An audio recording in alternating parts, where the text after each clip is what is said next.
I can't do it. Okay. We'll do it live. Okay. We'll do it live. It. Do it live. I'll write it and we'll do it live. Thing sucks. And we welcome you in. It's another edition of the Daily Puck Drop here on Tuesday, November 5th. Welcome in, kiddos. We're broadcasting live from the Puck Sports Studios, built by Limbach Lumber. Contractors talking to you. They got free deliveries, everything from whole house packages to homeowner DIY projects. The largest stock moldings in the Northwest. They got old school service. They've been doing it since 1930. Give Limbach Lumber a call, 206-782-3487. Visit them online at limbachlumber.com. All right, you can follow the show on all the social media platforms, Instagram and Twitter at Puck2040. On TikTok, Puck_sports. Oh, I should rename it. Actually, on Instagram, it's Puck Sports. Yeah, we've finally figured out how to rename that. Now I just got to figure out how to do it on Twitter without screwing everything up. Also, find us on Facebook, where we post all of our content after the show on all those social media platforms, including Facebook. Also, that QR code, if you're watching the stream and not just listening on the Puck Sports mobile app, or you're listening to this later. Because, again, for those listening later, we go live every day at 10 o'clock. 10 o'clock to 11:30. And so if you're listening back, just a reminder, on the Puck Sports mobile app, if you just want to listen to it, you can listen to us live starting at 10 o'clock and, of course, up on YouTube and on Twitter. That QR code, though, will take you right to the membership page, Puck's Posse Community Membership. Sign up there. You can also go to pucksports.com. We're going to have new exclusive content starting in January that will not affect the Daily Puck Drop and will not affect all of your regular guests that we've had throughout the past 7 months. So all the baseball guys, all the football guys, all of that. But we're just going to add some additional stuff starting in January, bringing back dynamic duos, if you remember that from the old radio days. Also, a special off-season Mariners recap show, which is just going to be one installment. And then some special draft coverage leading up to the NFL draft. It is, though, more just about supporting Puck Sports and supporting and being a part of a community, the Puck Sports or the Puck's Posse community membership. And we're going to be giving away, starting in January, fabulous prize packages as well, including, it's a $100 package, including $50 to John Howie Steak, $25 to Georgetown Brewery, and $25 to Flat Stick Pub. I encourage you to sign up today, be a part of Puck's Posse membership. Again, go to the website, pucksports.com. Or if you're, again, watching on the stream, just click on that QR code. It is a Tuesday. That means Danny Kelly of the Ringer is going to stop on by to talk a little NFL. We'll talk Seahawks.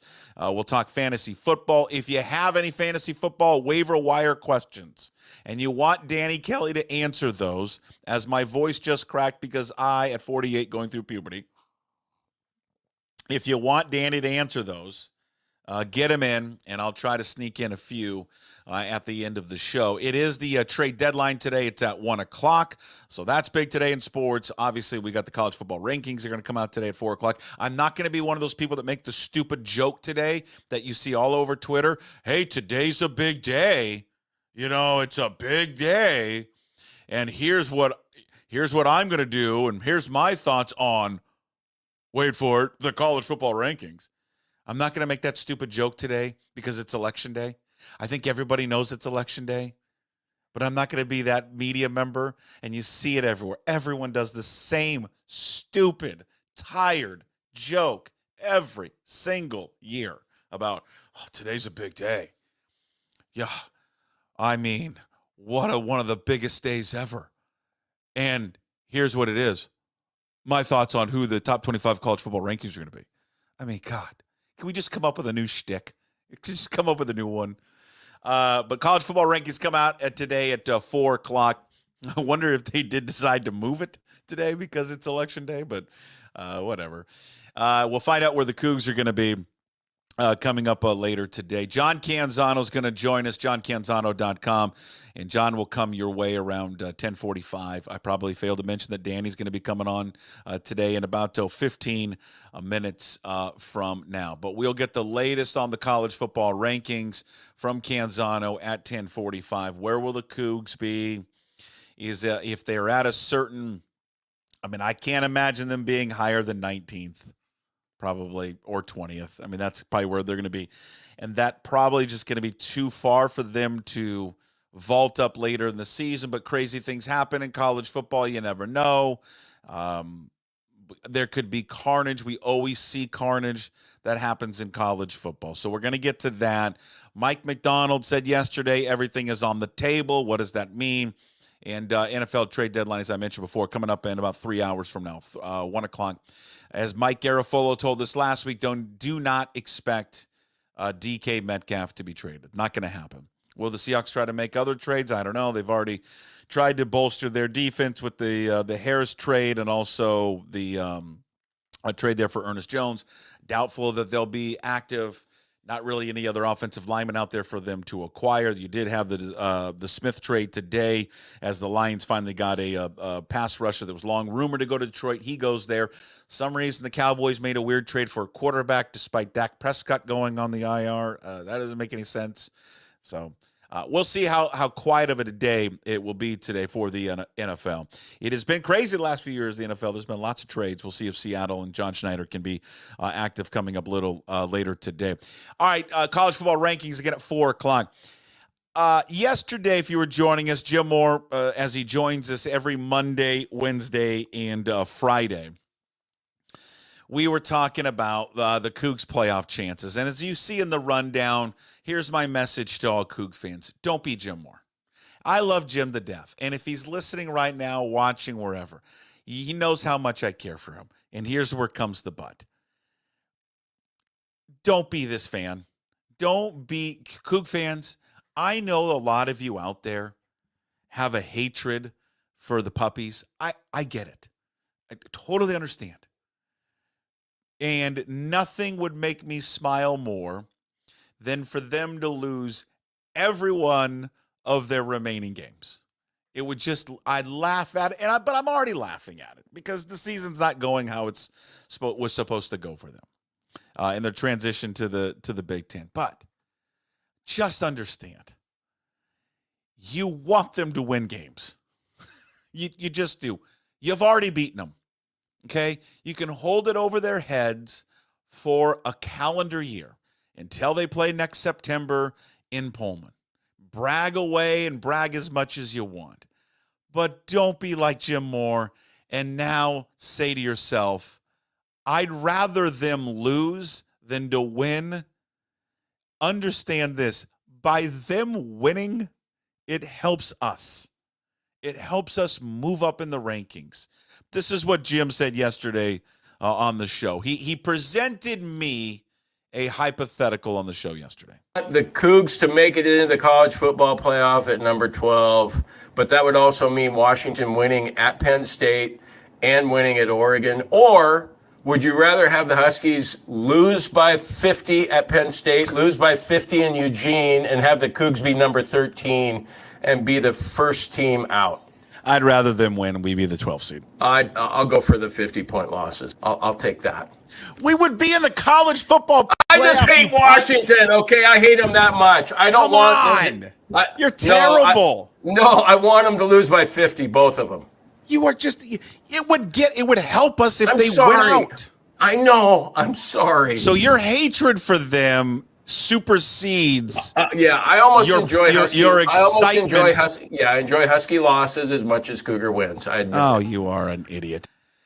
He is an idiot, and I love you to death. I do. I really, really do. But you're an idiot. You're just and any of one of you fans that thinks like him, don't be Jim Moore. Okay? Please don't. Please don't be him. Yes, I want to see him lose too. But you know what? If they beat Penn State this week, and if they somehow pull off a miracle and beat the Ducks in Eugene, that just makes our win over them look that much better. And I don't care.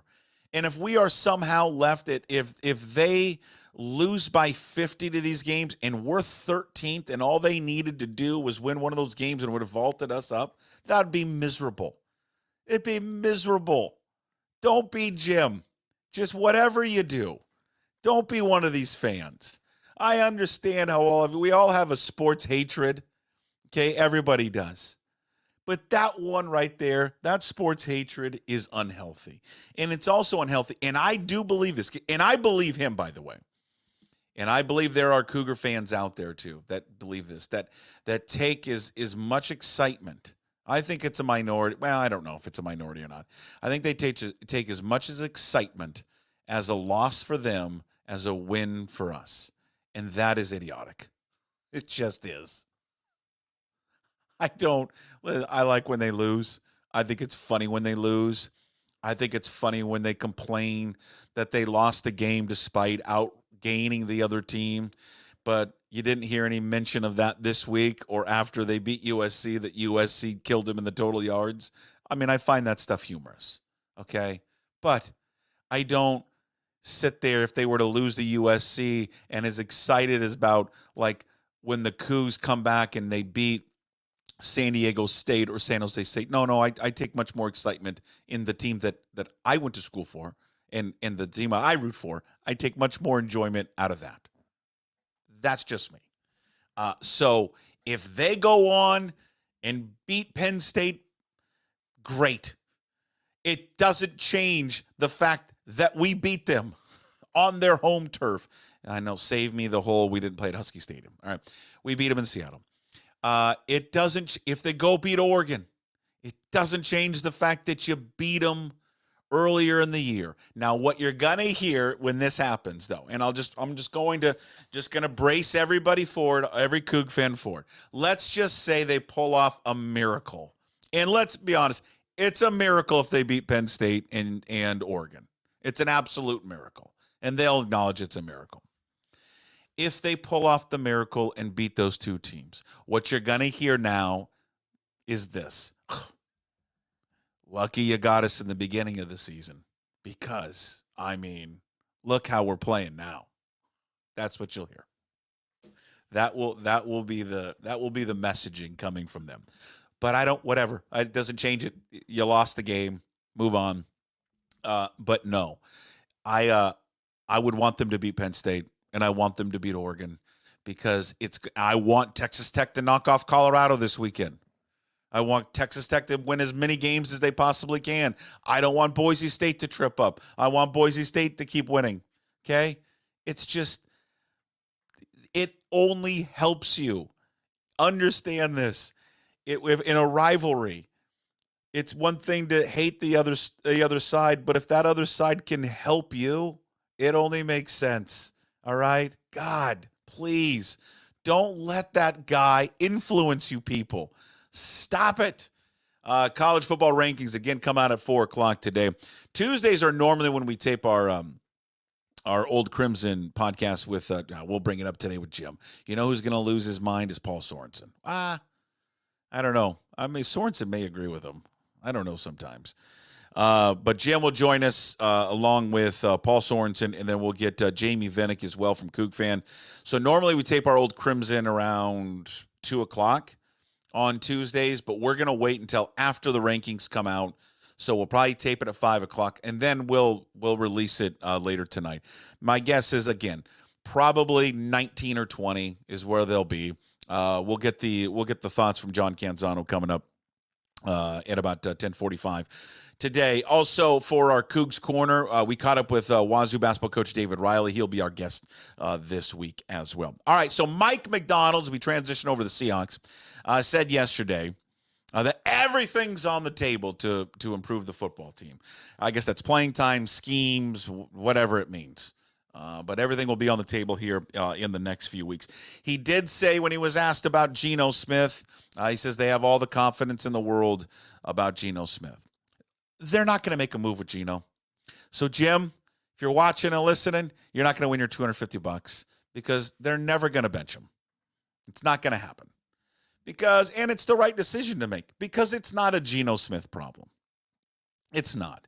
It is a John Schneider problem, and it is a coaching problem, and it's an evaluation problem because the problem's all up front.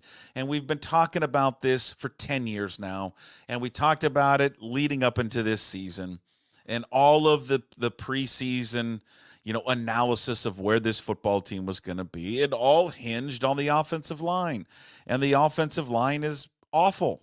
It's just terrible. Every one of them is bad. I mean, Cross is good, but he's like the only one. And Cross at times can have his moments. But the left guard is not good. The center now can't snap the ball. He's got the yips. Right guard has been a turnstile. And then the right tackle, you can't even be critical of the right tackle because they're on their fourth string right tackle who's a 6th-round draft pick from, the hell did he go to school? I can't even remember where he went to school now.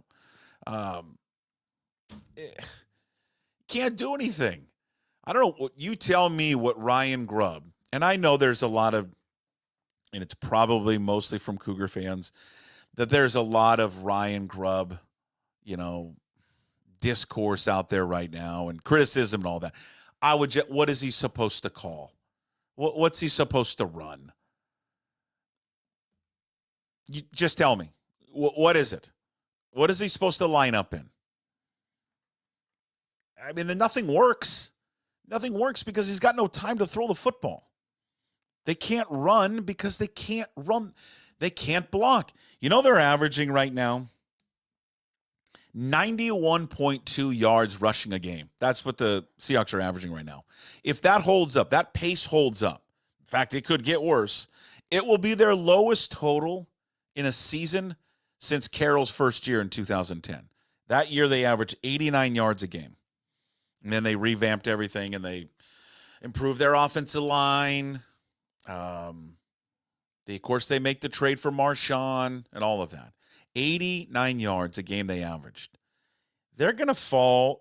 I mean, in all likelihood, they're going to fall below that. They're currently pacing at 91.2.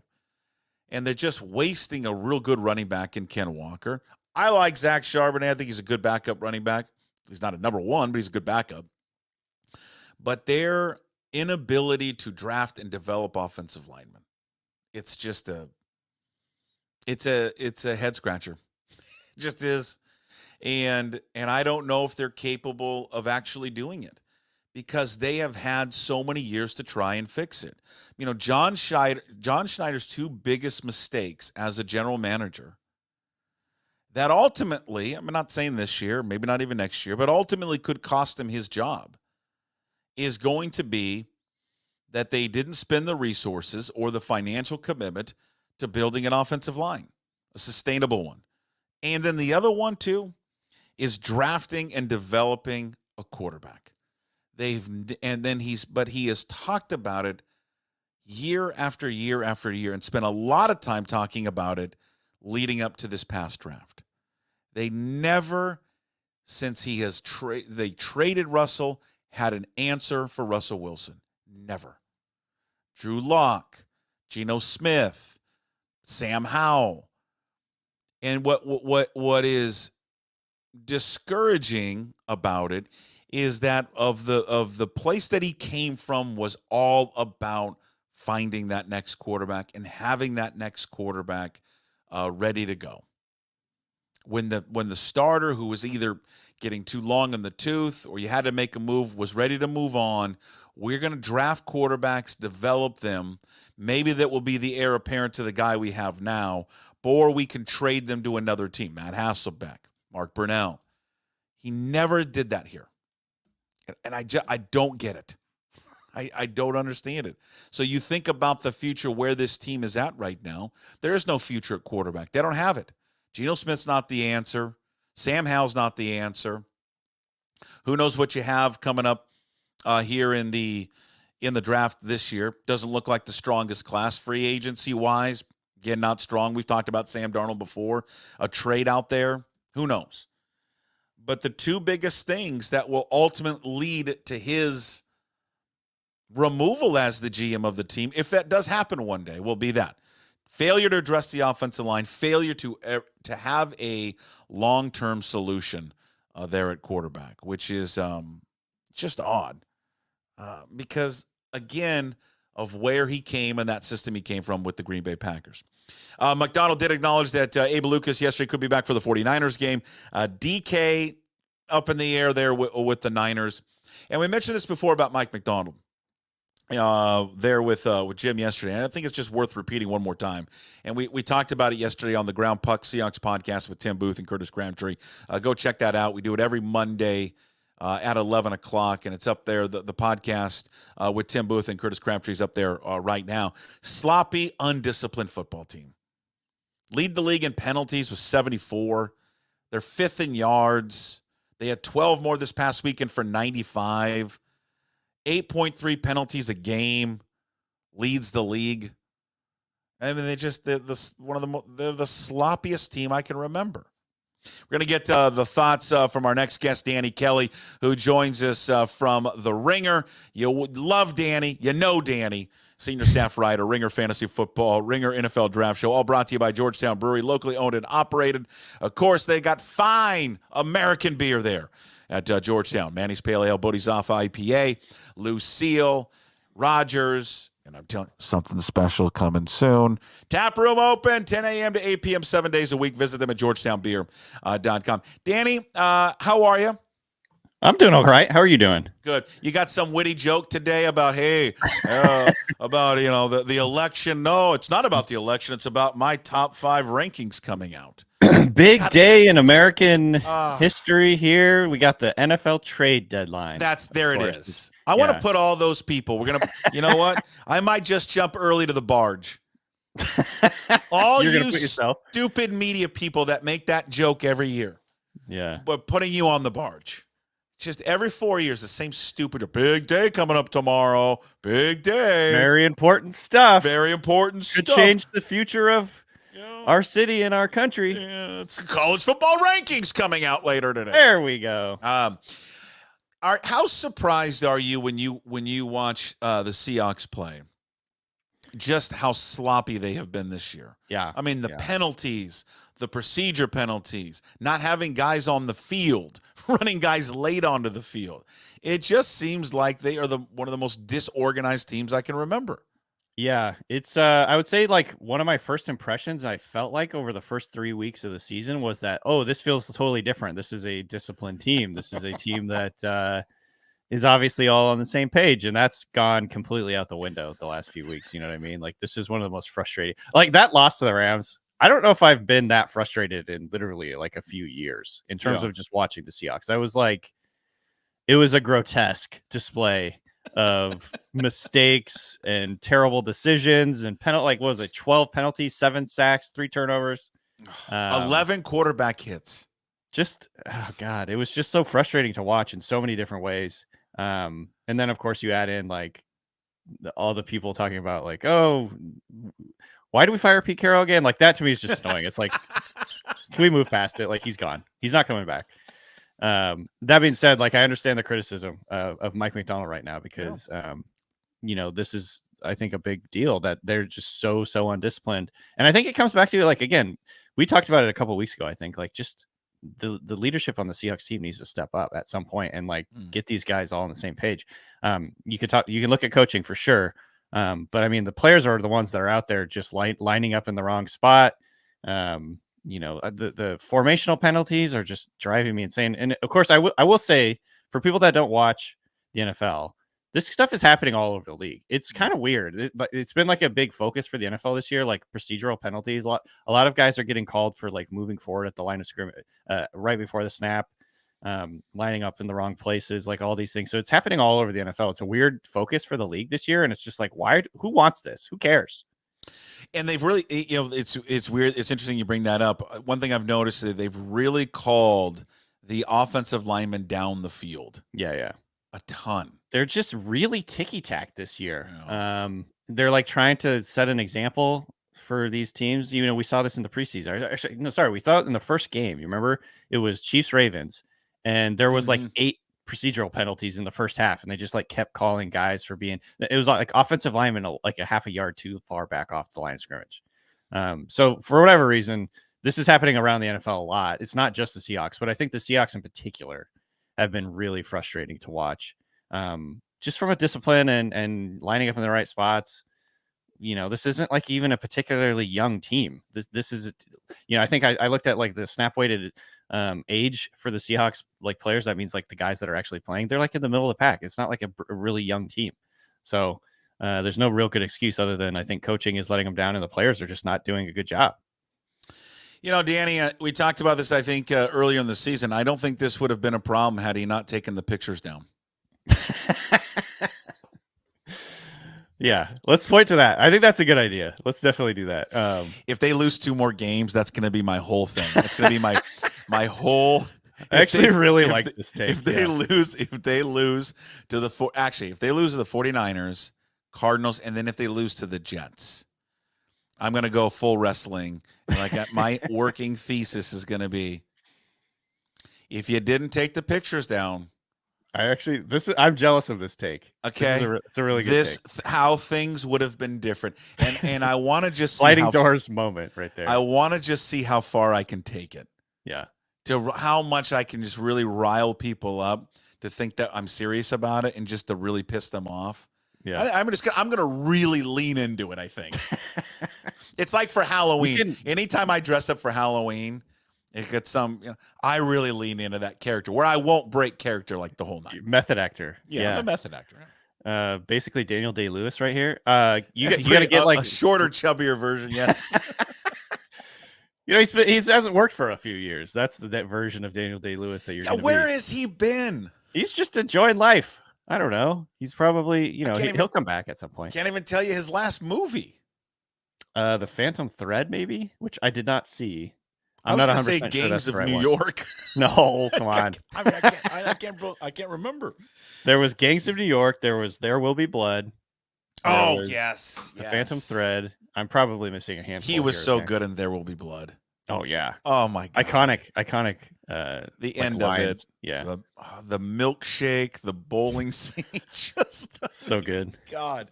All right, it's the Daniel Day-Lewis podcast here with Danny Kelly. All right, you mentioned something earlier. I want to go back to it. Decisions. What decisions were made that you found curious in that game Sunday against the Rams?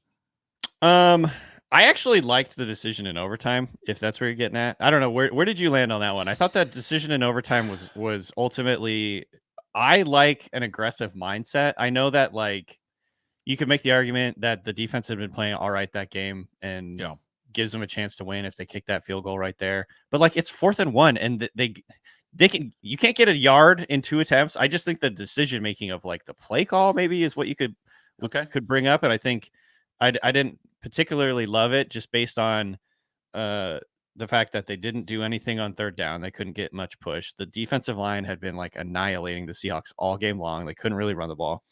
I would have loved to have seen them load the box and then do some sort of play action rollout, give Geno a couple options, short, medium, long, give him some ability to make a play versus, just try and run it up down their throats or whatever, and just hope for the best. To me, that was the decision I didn't really agree with. I thought I'm almost always going to be being aggressive is the right move, especially when, you're going up against Matt Stafford and a really good offense. I think that was the right call. They obviously did not execute. I don't like the play call. Yeah, I'm kind of a wet blanket a little bit, but listen, I only like a 52% wet blanket on this one. Yeah. I was back and forth. I lean towards them wanting them to kick the field goal because of what you said earlier. I thought the defense was playing really well. I thought the defense deserved an opportunity to finish it off. But again, you can say the counter to that would be, look what happened. They look what happened. They went right down there and scored. I get that. Maybe things are different if they don't take it over right there. I mean, my God, that series should have been over. If Woolen catches it, right, because that's the interception he drops. Right, is that first one in overtime? Am I right on that one? I'm trying to picture it now. I don't remember. Okay, now I'm second guessing myself. Was that the one he dropped was in overtime? Was it not? He dropped one in the end zone, right? No. He dropped one. The one where he waited for the ball, and then the receiver went and grabbed. Yes. Yeah. That's correct. So I just think I'm with you probably 9 times out of 10. I love being aggressive. Yeah. Love it. But I guess my thought on it was, listen, they can never pick up a yard.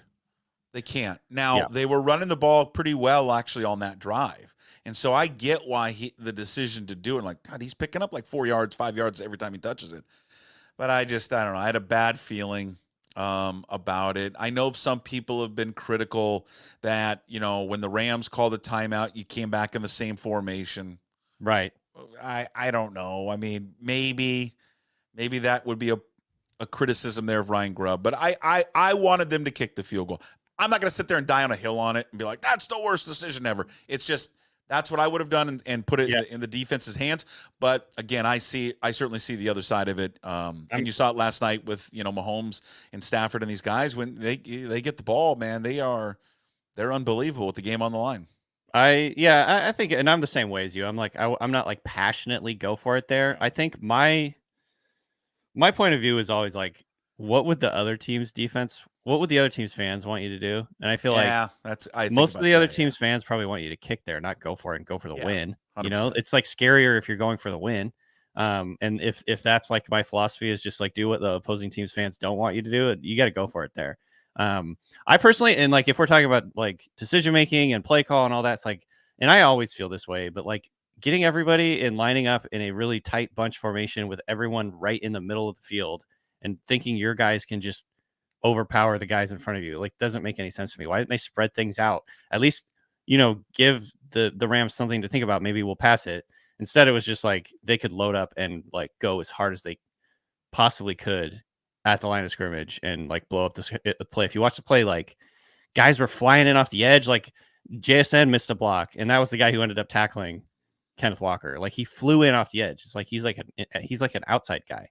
So I don't know. It just annoyed me that they kind of just like loaded the box and like thought that they could like overpower this defensive line that had been like working them all game. I mean, how much do you think of it is just this like we keep hearing it over and over again. We got to run the ball. We got to be physical. We got to run. And then Ryan Grubb's like, I don't want to run here, but God, if we pass it here and we don't get it, they're going to say, why didn't you run the ball? It was 4th and 1. But if you go back to earlier this season, I can't remember which game it was. Maybe the Giants. Remember they had a 4th and 1 situation, and they rolled out to the right. And did Geno trip and fall or something? You remember? Oh, that was that the goal line one where they no. It was 4th and 1 on the goal line and he got his foot stepped on. No, that was against the Bills. Okay, There was a game earlier this year where they tried to go forward on 4th and 1 and they rolled him out to the right, and I think he tripped or fell or someone blew it up. It's just like I think I'm just guessing here that that Grubb probably was like, I really want to throw it here, or I really wish I had Roma Dunze here and I could call a 4th and 1 reverse. But if that doesn't work, I'm going to get barbecued. I'm just going to do what every other coordinator does in the NFL, and I'm going to run it up the middle.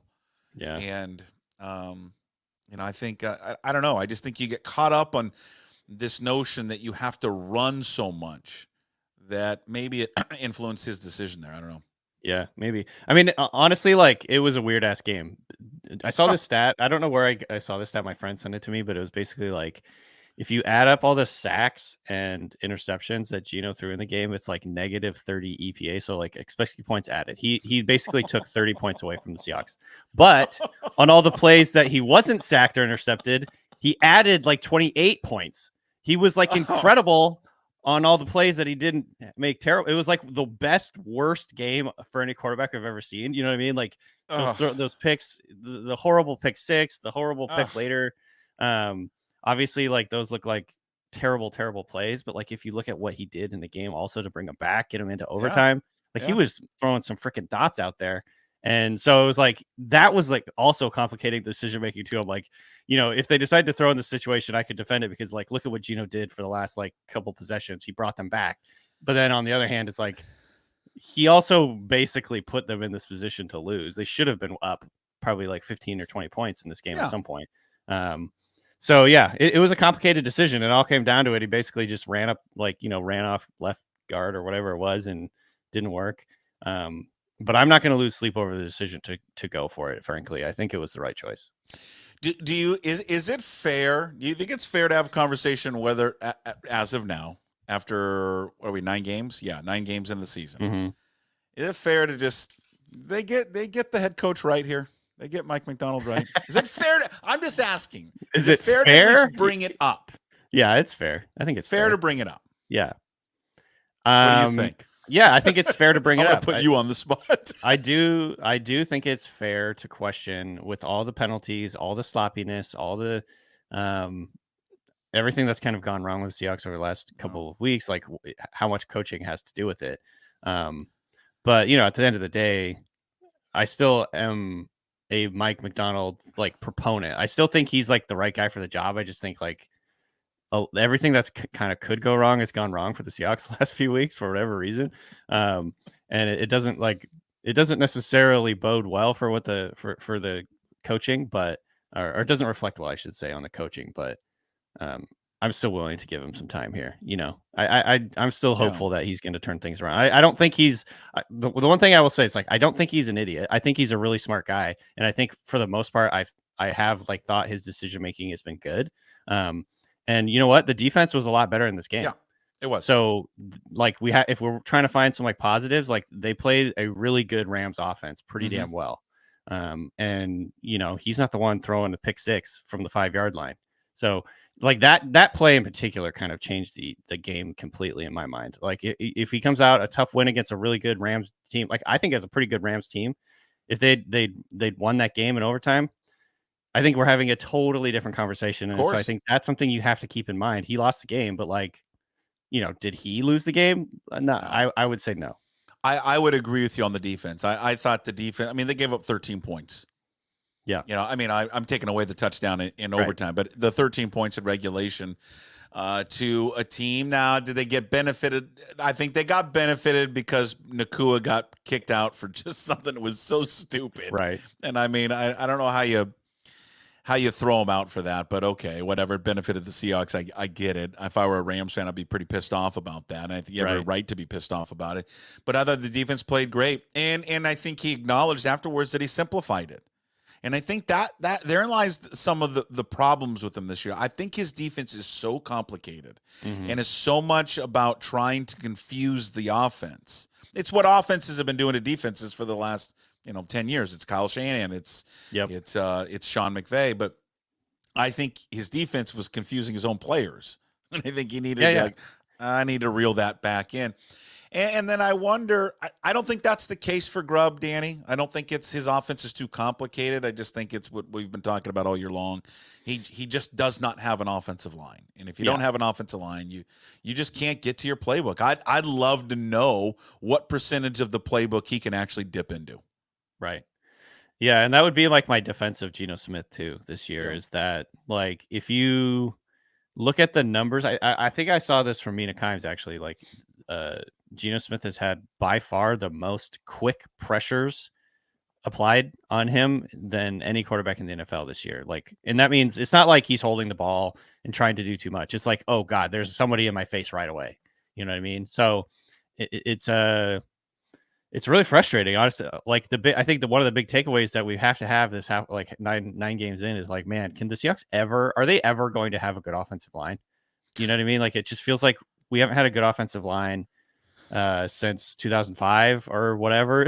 You know what I mean? It's just like, I look at some of the best teams in the NFL and they have really good, solid offensive lines. You look at the Rams, for instance, they're spending big picks on these guys and they've managed to like fill spots when they have players leave with reliable veterans. It's like, it's not rocket science. You have to invest in this. And, the Seahawks have invested some into it, but the results have been pretty atrocious. Like every year the Seahawks offensive line just sucks. And then this guy they drafted in the 3rd round, Christian Haynes, I actually was pretty excited about this. And he's a freaking healthy scratch in this game. I don't understand like why we can't have nice things. Why can't this offensive line? And it's, and all of the stuff coming out of that too, Danny, was this guy is, you got Jim Mora, who was his coach at UConn, talking about this guy's NFL ready. Yeah. The physicality of the league won't bother him. And then all they've talked about is how now he physically just can't hold up at all. And bizarre. how bad, and look at how bad and how poor Anthony Bradford has been this year. And that, just imagine how poor it is in practice with Haynes. And he's not even the backup. He's a healthy scratch. He can't even it's like, it reminds me of the LJ Collier thing. It's like, can't even get on the field. Can't even get on the active roster on game days. And I think they said it was tough. something about personnel because they wanted Olawatimi as like an extra like offensive lineman to bring in. I don't know. It was, it's bad. It's demoralizing. Mhm. But I've seen like people have looked into kind of like the history of John Schneider's offensive lines. It's like no continuity year over year. It's always something different. Very few guys have been re-signed to deals. And I think you brought this up a couple weeks ago. It's like, who's the best offensive line they've had in the last like 10 years? It's like Dwayne Brown. Who was the like last a 36-year-old. Yeah.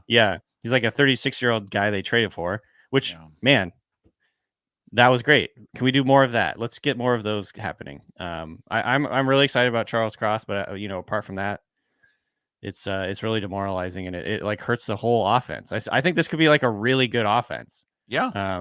JSN came on strong. He looked awesome in this last game. Imagine all the yards he would have had without the penalties. Yeah, seriously. And getting DK Metcalf back. AJ Barner looked pretty interesting in this game. Yeah. I like Barner.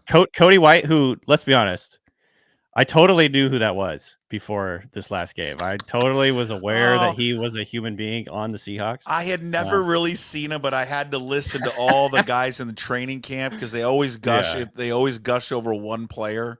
All the reporters, God bless them, and it was always Cody White. Cody White. And I'm like, ugh. Okay. So this might be legit. Maybe there's something there with Cody White. He looked good.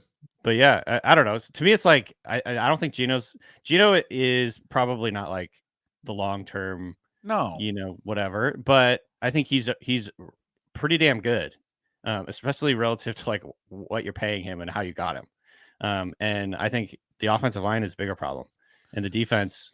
If the defense can play like they did in this last game, then this could be a really interesting team. I just think they need to like start having the offense and the defense play well at the same time. That would help. Never seems to happen. What about John's? I said this earlier.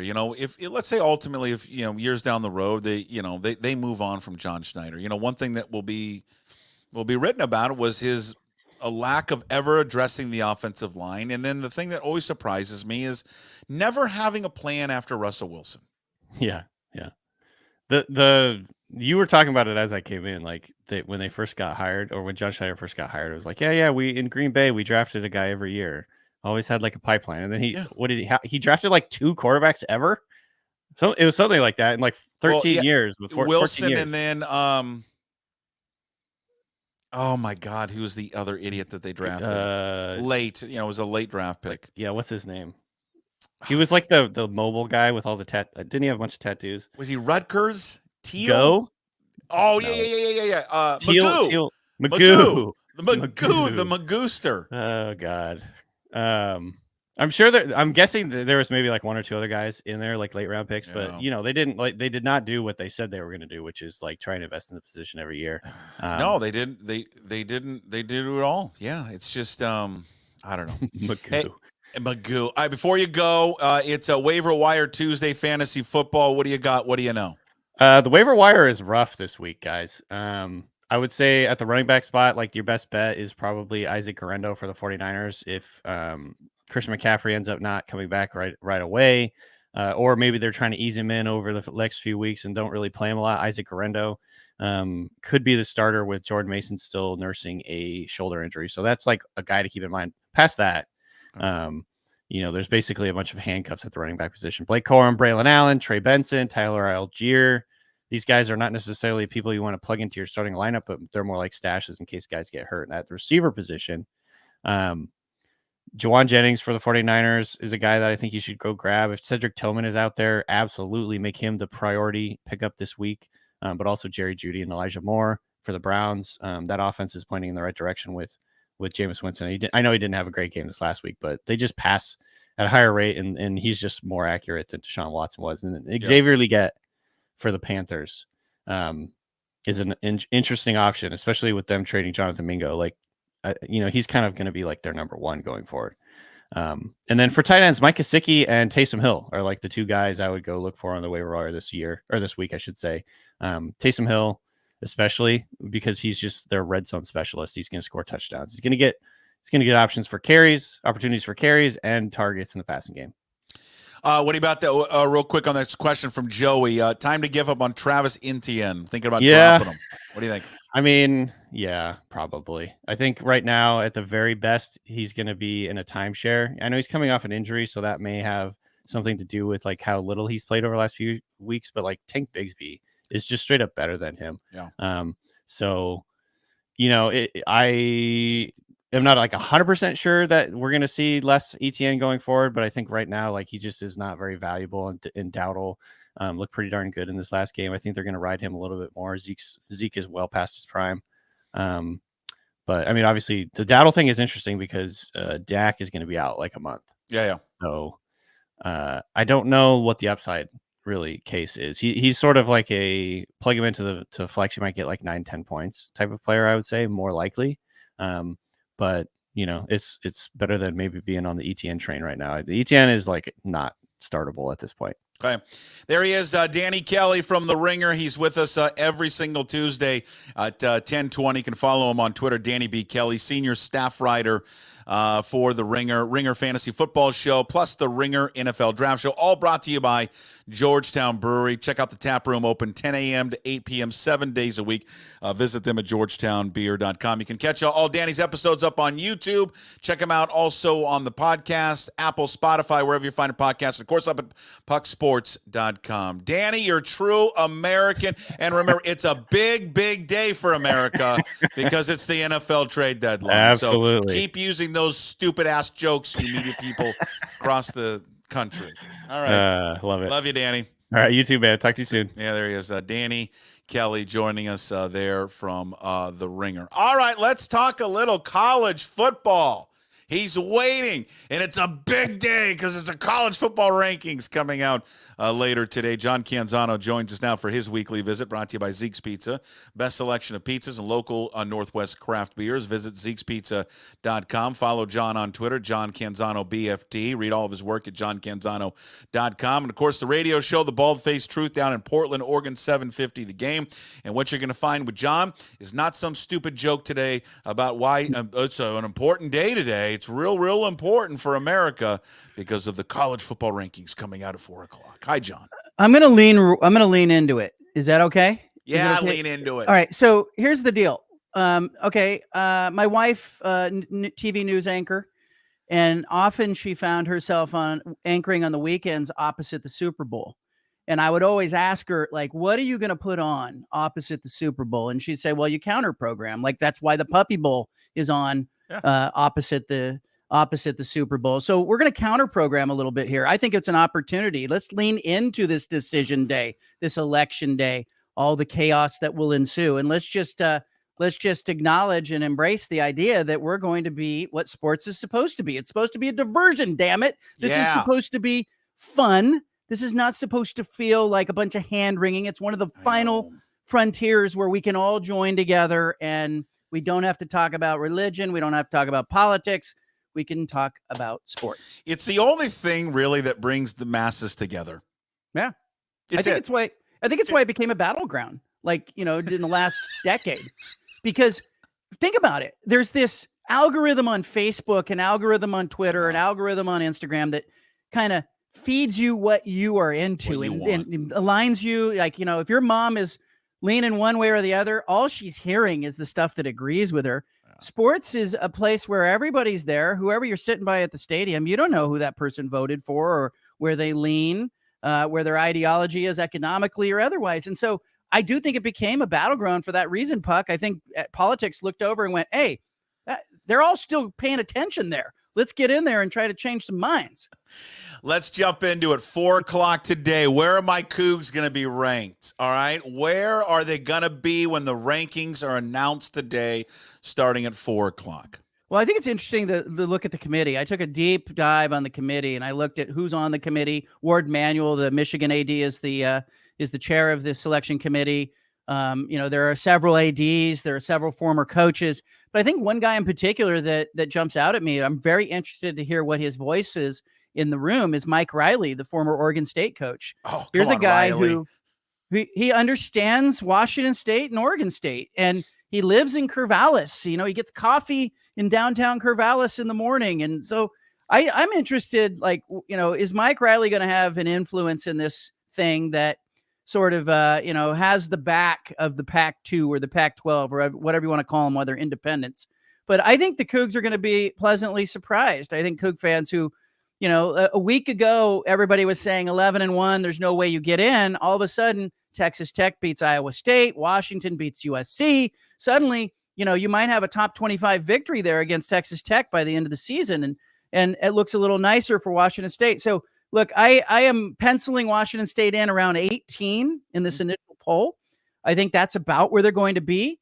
But let's see what the committee does. They've traditionally rewarded and penalized based on strength of schedule. There's some other teams in front of Washington State that haven't played anybody. Indiana hasn't played anybody. Indiana might get to the end of the season, Puck, and if they lose to Ohio State, Indiana would not have a win over a team that is over 500. They have played everybody. Everybody at the end of the season could be 6-6 or worse that they have defeated. So I'm really curious to see what the committee does. And we're going to get this first set of rankings. But if you're a Washington State fan and you open at 18, don't fret. I still think you have a 5 or 10% chance, puncher's chance, to get in there. A Buster Douglas to get in there and be close and at least be talked about down the stretch. You want to hear what my sometimes partner, he asked me this hypothetical yesterday. Okay. And I almost wanted to just literally jump through the computer and rip his head off. This was Jim Moore yesterday, hypothetical. The Cougs to make it into the college football playoff at number 12, but that would also mean Washington winning at Penn State and winning at Oregon. Or would you rather have the Huskies lose by 50 at Penn State, lose by 50 in Eugene, and have the Cougs be number 13 and be the first team out? I'd rather them win and we be the 12th seed. I'll go for the 50-point losses. I'll take that. We would be in the college football I just hate Washington, okay? I hate them that much. I don't want them. You're terrible. I want them to lose by 50, both of them. You are just, it would help us if they sorry. win out. I know. I'm sorry. So your hatred for them supersedes. I almost enjoy Husky. Your excitement. I enjoy Husky losses as much as Cougar wins. I admit that. You are an idiot. Jim's like the guy running the 100-meter dash who's looking over at that lane, Just keep your head up and keep running, Jim.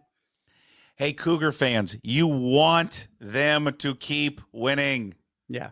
You want them to beat Penn State. You want them to beat Oregon. Now, I don't think either is going to happen. Not a chance, but that's what you want. Yeah. And you want Texas Tech to beat Colorado this weekend. I mean, it makes their win over them in the beginning of the season look better. It's a no-brainer. You need wins you need quality wins, which are 500 or better teams. So you need Washington to get bowl eligible. So you really just need Washington to get UCLA in that game that they play in between these two tough ones. But I also think you need Texas Tech to be ranked at the end of the year. If Texas Tech is a top 25 team in the final rankings, the committee is going to say, hey, Washington State has a win over a top 25 team. It looks better. So yes, Washington State had a great week from that perspective. They've got to win out. I think margin of victory, you saw it with the Oregon game, Oregon punching in a late touchdown against Michigan. I think margin of victory and style points matter, and I think the coaches know it. So, maybe keep an eye on that as well if you're Washington State down the stretch. You think Lanning did that to send a message to the committee or to cover the spread? I think that they're all cognizant right now that if they get in a situation where they're an at-large team, they are jockeying for position, and they're just trying to do everything possible. So I think, there was a decision he has. The ball's on like the 7-yard line. He's got about 1:10 left. You can take a knee and end the thing. Michigan was not calling timeout, but they wanted the points. They wanted the 21-point victory at Michigan. It's going to look good. I mean, it's a 3-touchdown victory at Michigan. And if we've learned anything, look at what happened when Washington State barely beat San Diego State, a couple weekends ago. People weren't watching the game. They only looked at the score, Puck. Mm-hmm. And, anybody watched that game went, ooh, it wasn't a great performance by Washington State. Maybe it was the sandy field. Maybe it was, I don't know what it was, but all the committee saw was a win, and all the the pollster saw was a win. And so all of a sudden Washington State's a top 25 team. So keep winning, make it look good on paper, and root for those other teams that you've played. I just think it would be one of the most incredible. I mean, I think it's still a long shot. We've talked about how I feel it's a long shot. I also think the fan of me, it's fun to talk about. Yeah. I'm gonna revel in it today. All right. And I'm gonna revel in it next week. And because hopefully they don't kick it against Utah State. Because again, it's just fun. They're gonna do the show today at 4:00. And Reese Davis and everyone else that's going to be up there. And at some point, their name's going to pop up. And they're going to have to spend a minute talking about them or so. And they'll bring up, hey, listen, these guys were cast away. And it's everything that the underdog story we all love in sports.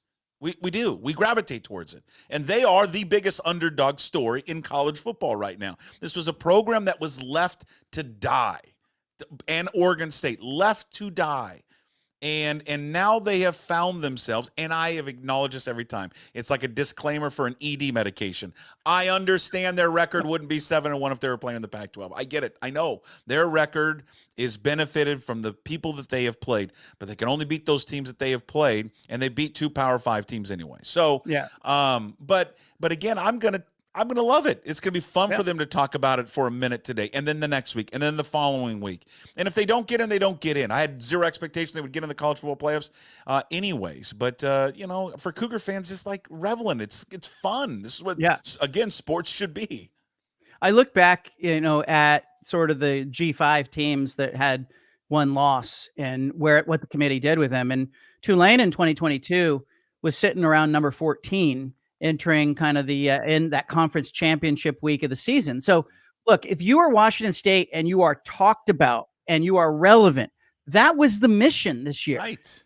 And so, if you get in, if you punch your way in, if something happens, some screwy things happen, in front of you as they did last weekend, I think you're going to be right on that bubble. But the mission for Oregon State and Washington State at the beginning of the year was stay relevant, try to hold your rosters together, try to go out and reconstitute the conference.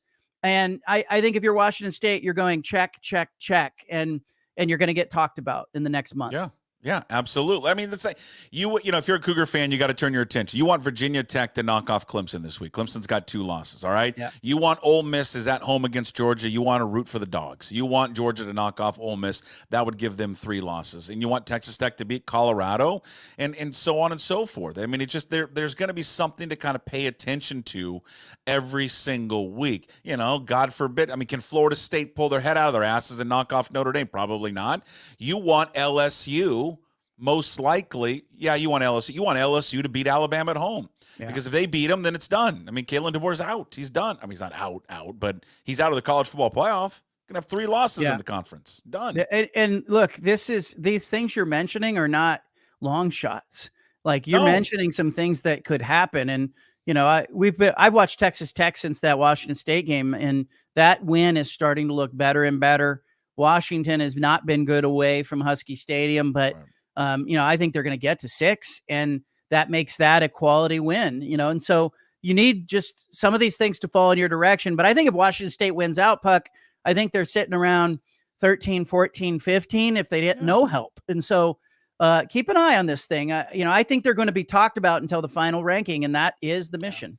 Again, and you've been on that. You've been on that all year. All right. What the other doom and gloom for Cougar fans, because we have to do this to ourselves every year, and every time there's a coach with success. I think it's a tradition unlike any other. Sorry, Jim Nantz. We like to cut ourselves, and then we'll be.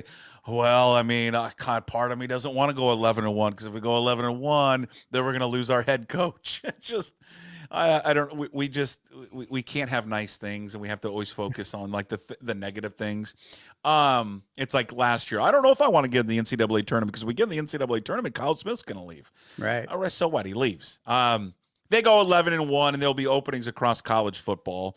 His name will come up. He told you. I think you talked to him last week. About I just want to coach again 10 more years, and then I'm going to be done. He's going to be suitors are going to come after him, John. I mean, what's the status right now with his contract? Well, they extended him in 2023, in January of 2023. His contract runs through January 14th of 2028. So it takes you through the 2027 season. Now, in most cases, that's enough time. But if you're Washington State and you're listening, if you're Ann McCoy, the athletic director, she's listening. She heard him on your show say a similar thing, 10 years. This is what I want to do. He comes on my show. He says that. Jake Dickert is signaling in all sorts of ways that what he values is security. Yeah. And he's 41 years old. He wants to coach till he's 51 because he wants to go watch his kids play high school football. Great. Show him that you're listening to that.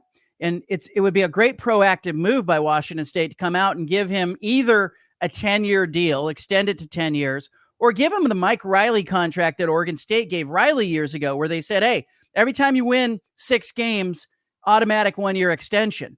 And so it really did become a lifetime deal for Riley, where, it became like, hey, just be bowl eligible and you're getting additional years. Like, you always have security here. And for a guy like Dickert, that might speak his love language. But there's, I am told there's a little bit of apprehension from the administrative side at Washington State. And it's not from the university president. It's not from the athletic director. The apprehension is coming from above the campus. You've got a board of trustees that just had sort of this financial crisis on campus that they have addressed. I think there's a little bit of apprehension from the athletic department and the university to go, hey, we want to extend our football coach 10 years. So it's why I think the Mike Riley approach might be a little more tactful here, where you approach Jake Dickert and you say, look, we want to give you security. We know we can't pay you what a Power 4 job would pay you right now. Somebody could offer him $4 or $5 million, $6 million to go coach in a different conference, but you can offer him something the others can't. You can say to him, look, if you want to coach all the way to your 51, here's how we do it. We just put that rolling extension. You could even say you get 2 years every time you win 6 games, up to 10-year maximum. So all of a sudden, Jake Dickert and his wife are looking around going, look, we have something in Pullman we can get nowhere else. Now, if it just comes down to a sheer, bidding war, and I don't think that's what Dickert's after, you're not going to win that at Washington State because some Power 4 school can come in and pay him more. But that's the approach I would take. I would also pump the brakes a little bit on thinking there's going to be a ton of openings in this offseason. A lot of the athletic directors I'm talking with are saying this is the year to be patient with a coach because they don't know how, one, the playoff expansion is going to affect scheduling and how teams think. 2, you've got this revenue sharing from the House settlement that's coming in.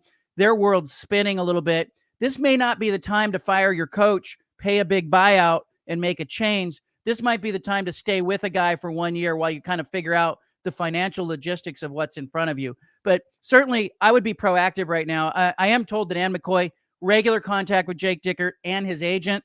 They're all saying that the conversations are going back and forth and they're talking, and that's a good place to be if you're Washington State.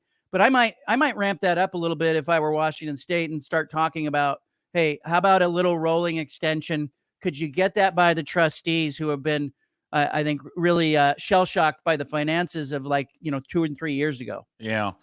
He makes around, I think it's around 2.5 million. You're right. There's going to be other programs that could step up and pay him more money. And I'm with you. I think he's, if I were his agent, I would advise him to stop talking about here's how much longer I want to coach.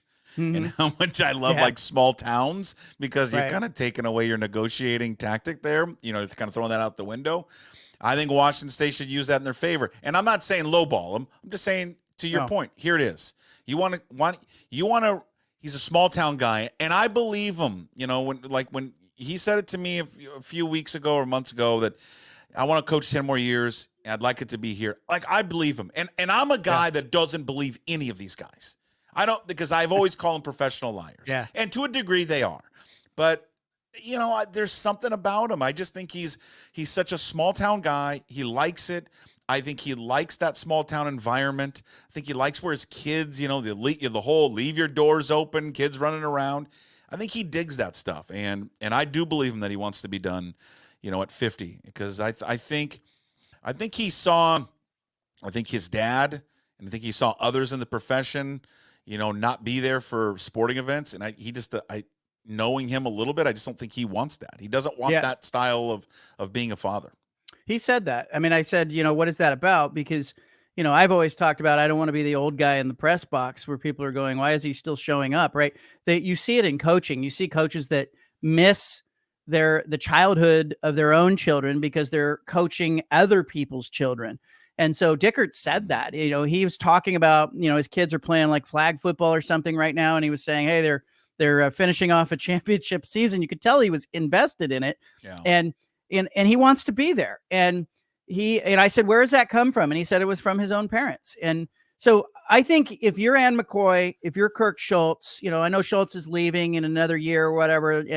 But I think you show Jake Dickert that you're listening. And I think that stuff matters to a coach like Dickert more than others would. I think you show him you're listening and you go to him and you say, look, this isn't the time to give you a 10-year deal, but here's how we can structure it. So it ends up being you stay as long as you want. Yeah. Mike Riley had it at Oregon State. It worked for Mike Riley. It worked for Oregon State. But it amounts to like saying to him, hey, it's a 10-year, $30 million deal. And nobody else is going to give him that right now. Anybody else that's going to hire him might say, hey, we'll give you $4 or $5 million a year, but we're only giving you 4 years. That's not what he wants to hear. He wants to hear he can be somewhere 10 years. This is the time to have that conversation. Yeah. I think the only school, and it's obvious to everyone, if Luke Fickell ever leaves, goes someplace else, fired, I mean, Wisconsin would be the one. I think he would take it, but I mean, he's from there and he grew up there and he grew up being a Badgers fan. So I would totally put it in the contract. Put it in the contract. Hey, you have a no buyout for Wisconsin. Anything else you have a huge buyout for. And look, this can be negotiated. It's got to be delicate though, because, the trustees that saw the budget crisis under Pat Chun, and they're not going to want to hear 10-year deal right now. So you got to be tactful about this. What does Jen Cohen do about Lincoln Riley? He closes practice. It didn't work. They very much had a winnable game against Washington. In fact, they probably should have won that game, but they did not. They've made a quarterback change this week. You've detailed it. It's probably about $88 million that they'll owe him.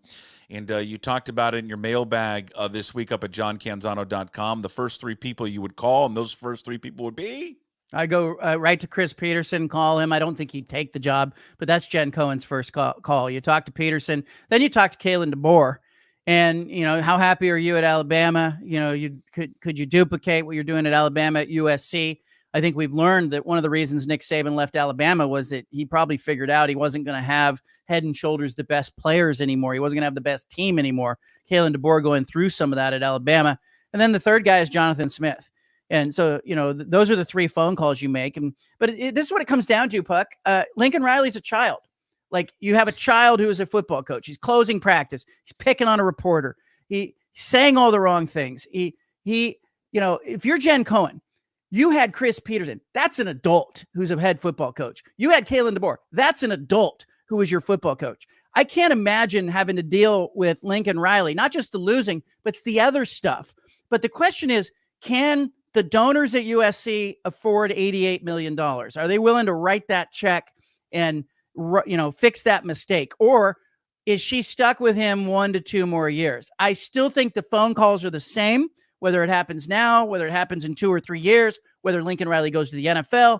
But, if you're Jen Cohen, you had a couple of real adults running your football program, and now she's got Junior doing it.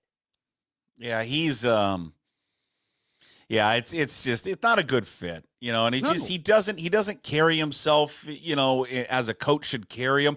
And it's weird because you hear all these stories. I guess the writing was on the wall, and there was a bunch of Oklahoma fans that were telling USC fans, just wait, you'll get it. And they now are circling back to him saying, we told you so. This is exactly his playbook. He does this. This is what he did at Oklahoma, and now he's doing it at USC.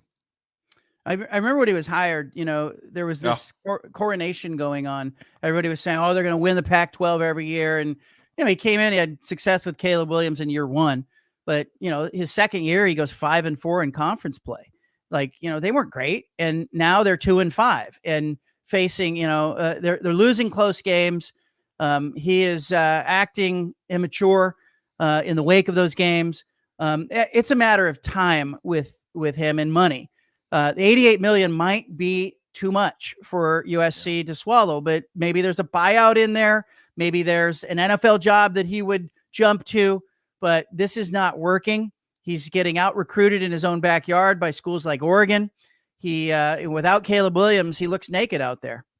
I think he jumps out because I think the Bears will make a decision. I think the Bears will fire their coaching staff, and I bet you they look at him or his agent, happens, whoever his agent is. If you're Jen Cohen, you get go. The private plane out and you fly him to Chicago for the interview. Like you prep him, brush off his suit, fix his hair Cohen, for him. How about no? You do this. If you're Jen, you fly the president out to L.A. Get out of Chicago. Yeah. Get out of the Midwest. Come out to LA. Let me wine and dine you to take our coach off our hands. How about that? That'd be a hell of a spin. First year salary. We'll pay his salary that first year in Chicago. We'll buy his home in the suburbs of Chicago. Hey, I'm curious. You got Washington and Penn State. They're on Peacock this weekend on a streaming service. Remember, couldn't stay with Pac-12 because of streaming services.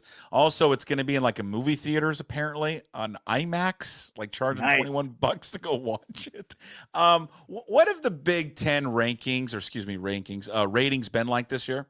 Yeah, they're up. The Big Ten Network in particular is up, and that's important to Washington because they've been on the Big Ten Network several times. You know, the president of the Big Ten Network came out and said, look, they're up 9% over last year.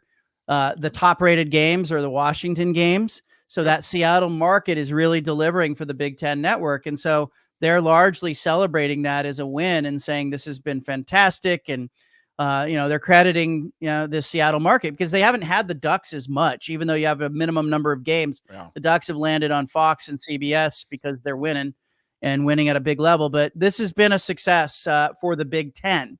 Now, Washington may be looking around, right now going, gosh, it's really tough. You didn't expect to lose at Rutgers. You didn't expect to lose at Iowa. Indiana kicked your teeth in. It hasn't all been roses, as you know, but you're going into a hostile environment, the whiteout Penn State game. It's a really intriguing game, given, the emotional letdown for Penn State after losing to Ohio State. I'm really curious to see how this one goes for James Franklin and Penn State. But, Washington, the goal here is getting to 6. I know it doesn't sound like, getting to a national title game, but if you're Jed Fish, you want to be in that bowl game and you want to be a 500 team in your first year. Goal is 8, Coug fans. That's the goal. Yeah, that too. Okay, that's the goal. Don't be Jim Moore wanting them to lose because Jim's an idiot. All right, you want them to win so it improves our record. All right, and that's all said of us going 11-1. If we kick a game, then they can kick whatever they want. Then I want them to lose every game. You want them to get to 6. Just get them to 6, make you look better. No. Only if we go 11-1. Right. That's it. Don't you think Washington State will win out? Come on. Like this scheduling guy. Oh, yes. Have I not been here long enough? Yes, but you don't understand what it's like being a fan of that school. Okay. You can never look ahead. And yes, they'll be favored in every one of those games, double-digit favorites most likely. Maybe not Oregon State, but it's just you think they're going to be smooth sailing. You have Johnny Mateer on your side, man. I talked to him for the first time last week. And pretty good what guy, an impressive guy. Yeah. What a really impressive a lot of confidence in that kid. And guess what? He actually is going to class. He was talking about his classes on Mondays and Wednesdays and how difficult they are and how he hasn't been able to do interviews. Because I think at 11-1, if John Mateer is continuing to run the football like he's run, passing like he passes, I don't think he wins the Heisman, but he should be on those lists, Puck, and he should be getting a lot more love than he's getting because he's the engine driving that thing. And that serves me a great time to say this. By the way, you can join the Cougar Collective, and just for $18.90, you can help these student athletes collect money. And I would just go there right now, Cougar fans, cougcollective.org, and just say, I want to pay John Mateer. Because you want to talk about schools that will be coming after that kid. And also the one thing, I've interviewed him before, with his confidence level, how he looks, probably does well on campus. Think so? I think so. I think he does quite well. He told me he wanted to play 2 sports, and that Jake Dickert told him he had to do just football only. Now he wanted to play baseball. Yeah, he wanted to play baseball. He was a shortstop on his high school baseball team. He was a pretty good player, and so look, I think if you're John Mateer, you're gonna get offers. Yeah. I think if you're a Washington State fan, it's why it becomes even more important to give Jake Dickert the security he needs to turn around and sell the message that he sold last offseason. Did a great job retaining that roster. But I would say for the doom and gloom crowd out there, look, Ashton Genty at Boise State had people come at him too. And I think we're going to see some guys, not all, some guys sort of look around and go, hey, the Ron Stone effect, right? Like look around and go, hey, I can continue here. My continuity and momentum here is worth more. But there's a lot of noise out there, and if Texas or Texas A&M or somebody in Mateer's home state comes calling, that's going to be tough. A&M would be the one. They don't have a quarterback. Yeah. I mean, the kid that they played last week can't throw the football. That would be the one. Not Texas because of what the situation they have there, but A&M would be the one school that I would be real leery of. Hey, not exact. Well, it's a football story, and I guess in a way it's a college football story because it happened at a college football game. And you talked about, I think, in your mailbag, and what happened to us? What has happened to us as human beings? Where did we lose our decency, our ability to handle ourselves in public, and how we interact with people? I mean, there's 2 incidents that happened, I think, in the last week or so. One's on a professional level, and one was not. The Jason Kelsey incident at Penn State, where I'm not going to repeat what the kid was saying. It's all over the internet. He's videotaping him, and he wanted to get a rise out of Jason Kelsey, and he got it. And Kelsey responded, and actually, I think he could have, and was well within his right to even go a step further to hit that kid. Because that kid and it's the problem with society now, and it's the problem with social media. There are there's no consequences, John, for this type of behavior anymore, and it's allowed. Yeah. The loss of civility is a topic, right? Like what happened to society? Because this stuff wasn't happening 20 years ago, 25 years ago. It wasn't. This has been a progression. Now, I would say we've watched social media sort of compound that, and the idea that, hey, if you got a camera, you can be a troll, hide behind a keyboard, hide behind your phone, slip into somebody's DMs and just say things you would never say to their face. There's an arm's length feel to that social media platform that sort of creates these trolls. The second one is, we've watched it in politics. We've watched it in business. There's a loss of ethics. There's a loss of civility. There used to be a dignified way that people did business. There used to be a dignified way that people campaigned. For whatever reason, that has stopped being a civil thing. And I think it sets a bad example. And then I think the third thing, and this is the one we all can control, is I think there's some poor parenting going on out there. I can tell you what I would have done if that was Mike holding that phone. The kid would have been in more trouble than Jason Kelsey could have given my kid. Like, it was, I was not okay with what happened. And I didn't mind that Kelsey whipped around and did something about it to that twerp who was holding the phone, because I just feel like, you're in a disadvantaged position. If you're Kelsey, you probably should have had security with him, but he's got a bunch of people around him who are all kind of barbing him and jabbing him, trying to get a rise out of him.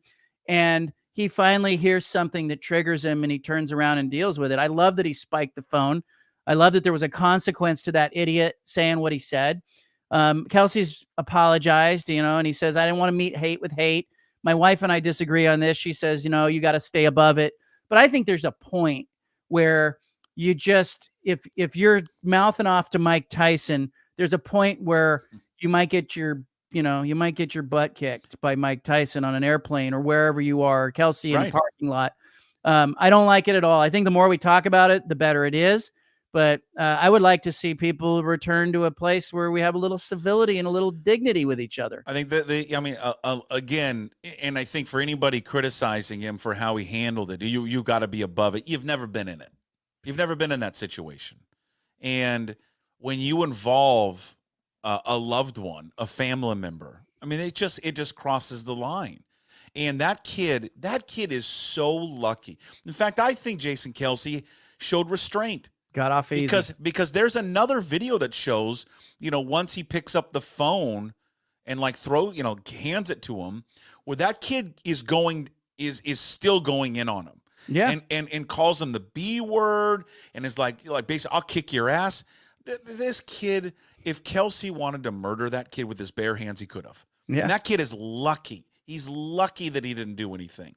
And then it gets me to the other one, which is, I guess, a more professional one, is the situation in Philadelphia with Joel Embiid. And there's a columnist there, and Marcus Hayes, that wrote a column about Joel Embiid that was critical of him. And I read it, and it was fair in terms of his availability of playing. It's a huge storyline, not only in Philadelphia, it's a huge storyline in the NBA about load management.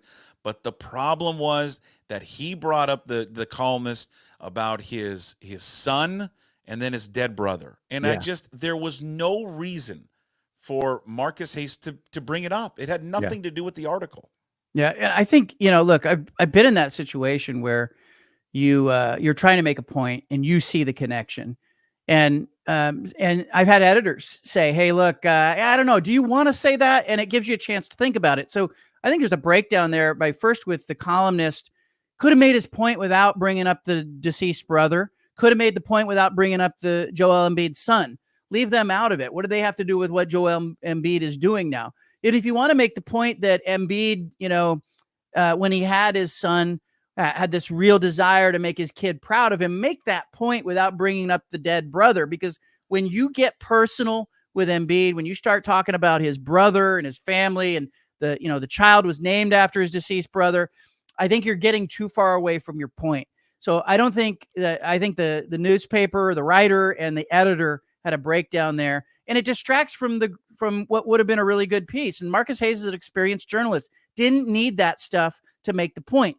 And then Embiid reacts to it, and suddenly the NBA is investigating, and Embiid's the bad guy. I think there are a lot of people that would have reacted the same way. I just think it was unnecessary to bring up the family member. Look, I've been in that situation. I had a column years ago that I wrote about Oregon football coach Mike Bellotti. He had a son who got a DUI on the football team. Wrote about that. Different, right? He's on the team. There's a DUI involved. The Bellotti family got really upset about me mentioning it. And I said, look, if he wasn't on the team, I wouldn't mention it, but he's a member of the football team. You have to know that going in, that you are hitting around sensitive topics. You're poking around nerves when you do that. And it does detract from the larger point, which with Embiid is, why aren't you available? Why are you out of shape? Those are all fair points. Right. It's just a sentence or two that you totally detract from the point you're making. Yeah, it became personal, and I just think that's where he failed. I think when you start mentioning his family, it became personal, and I think Joel Embiid, to me, like Kelce, I thought had the right reaction. I mean, again, you don't want anything to turn physical between a player and a reporter, but you've been in plenty of locker rooms as of high. That stuff is so common. And probably not as much anymore just because of the cell phones and all that. But back before that, it was, there was always confrontations between, reporters and players. But, it's I don't know. The way we treat each other is just really odd. And I don't get it. And I'm with you, what you said earlier about if I was the parents of that Penn State kid, I'd be and maybe they are. I'd be so embarrassed. I'd be so mad. That's so embarrassed and mad and like, what are you doing? I didn't raise you like this. Don't do that. And you know what the kid's gonna say? Let's sue him. And if I'm that dad, I'm like, we don't sue anybody. We're not gonna sue anybody. Go apologize to Jason Kelce and stop acting like an idiot. And you know what? I'll be honest with you. Shame on ESPN for forcing an apology. Apology for what? And then to lead off the show with it. I mean, it's one thing if you want to do it. You don't lead off your Monday Night Football countdown show with him having to read some prepared statement that he clearly didn't want to read anyways. It was barely an apology, so whatever. The whole thing was terrible. All right. Yeah. It's a big, big day for America. College football rankings. Thanks for the Decision Day special. Yeah. All right. You're the best. We'll talk to you next week. Thanks, John. Thanks, man. There he is, John Canzano. Go read his work, johncanzano.com. Also, follow him on Twitter at John Canzano BFT. He does a radio show in Portland, the Bald-Faced True 750 The Game. It's all brought to you by Zeke's Pizza, best selection of pizzas, local Northwest craft beers. Visit Zeke'sPizza.com for the best deals around. John joins us every single Tuesday at around 10:45. In case you missed this episode, everything will be up on YouTube. You can listen to it later on Apple, Spotify, and wherever you find your podcast. All right, let's wrap up the show with Hey, What the Puck, brought to you by Restoration One of North Seattle. It's your restoration company that lets you avoid the stress of water, fire, and mold damage with their property restoration services. Locally owned and operated. Make them your first call when damages affect your residential or commercial property. 206-817-8917. Visit them online, restoration1.com, North Seattle franchise. I mean, I'll just pick up a little bit. Two stories, just, a couple of things here before we wrap it up. One, I stand with Jason Kelce. I get, there was a couple of people, I made the comment yesterday, and they said, hey, he had no, there's one thing to react to it, but he didn't have to use, the F word there as well. And I get it. I understand that. Emotions are running high. He had every right to respond the way he did. People, good for him. People, I don't understand, don't know how to act these days. And they sit behind a phone, a computer, at a sporting event, and say the things that they say nowadays because they feel, I don't know, empowered to say it because nothing is going to happen to them.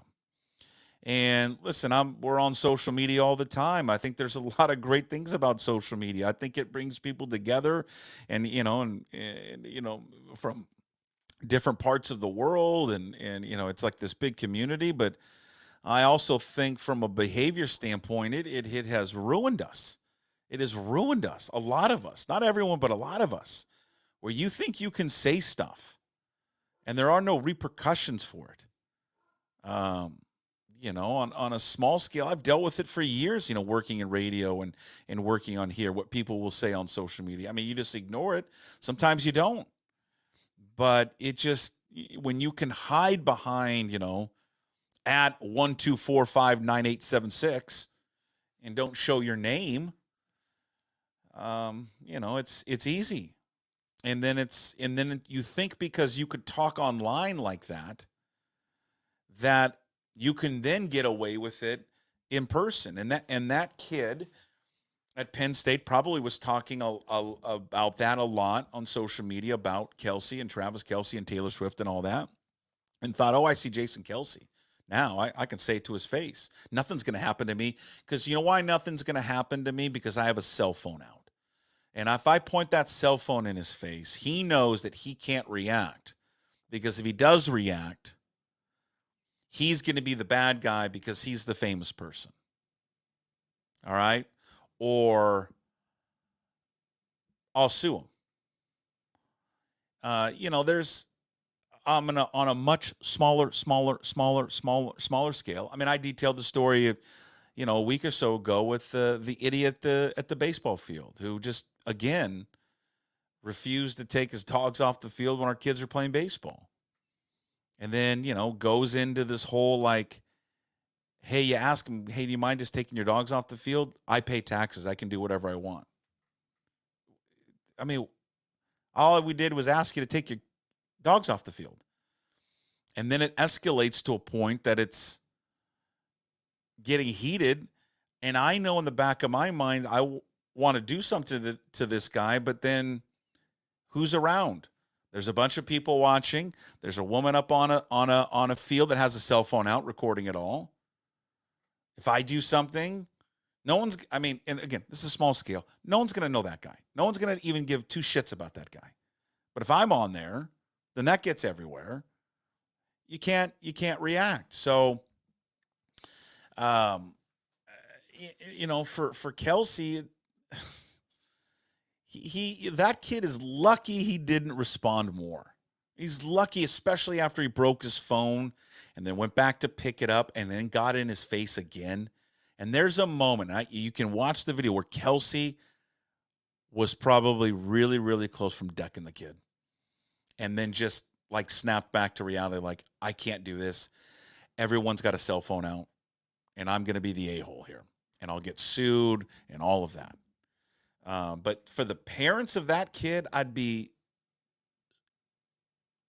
beyond embarrassed. That's how our kid acted. Beyond embarrassed. And it's just not how the way you raise somebody. And then for the Joel Embiid story, if you haven't, followed it, Marcus Hayes is a, longtime columnist, Philadelphia Inquirer, I believe, who wrote a story about Embiid and criticizing him for not playing, which was all fair, especially after playing for Team USA. You come into camp, you're out of shape, all that. But then made it personal by talking about his 4-year-old son and his dead brother. Like, why? Is it for clicks? Did you want to, why make it personal? And then Embiid, I'll be honest with you, I'll stand with Joel Embiid. He had every right to confront the guy. And he didn't punch him. He kind of knocked his shoulder back and got confrontational with him. But he could have. He should have. You can't write that stuff. And I don't know if Marcus Hayes thought he could write that, and then just because he's protected by the press, that somehow nothing could happen to him. Now, he later apologized for what he wrote. He took it out of the story, and good for him for that. And good for him for showing up the next day that he wrote that story to, show his face. But we've lost it. We've lost civility, man, of how we talk and act to each other. And, we blame a lot of social media for that. Lastly, and then we'll move on. I'm going to have much on this. I just want to say to all the men and women across the country today and yesterday that work for iHeartMedia that lost their jobs, feel so sorry for you. iHeartMedia, they do this probably 2 times a year, and they gouge their company. And they gouge their company for people that have spent the majority of their life there, and they don't care, because that person that works for that company is not a human being. They're just a name on a spreadsheet, and they're a salary and probably a number. They say, we got to get rid of that person. I am so glad I left when I did, because I never wanted to be fired from a job or let go. I always wanted to leave on my own terms. I mean, it was kind of weird how I left, but whatever. I got to leave on my own terms. And there's so many people in that radio business that never, ever, ever get to leave on their own terms. Ever. Best decision I ever made.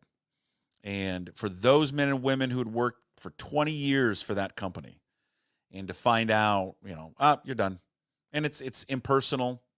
Can't say goodbye. Email gets shut off, escorted out of your office, because that's what they do. Just know this. And it affected people in Seattle, no one that works on the sports side, but it affected a lot of sports people across the country. But there were people at iHeart Seattle that were let go that I know. And for those people, and I reached out to them, just know this. You will be better for it.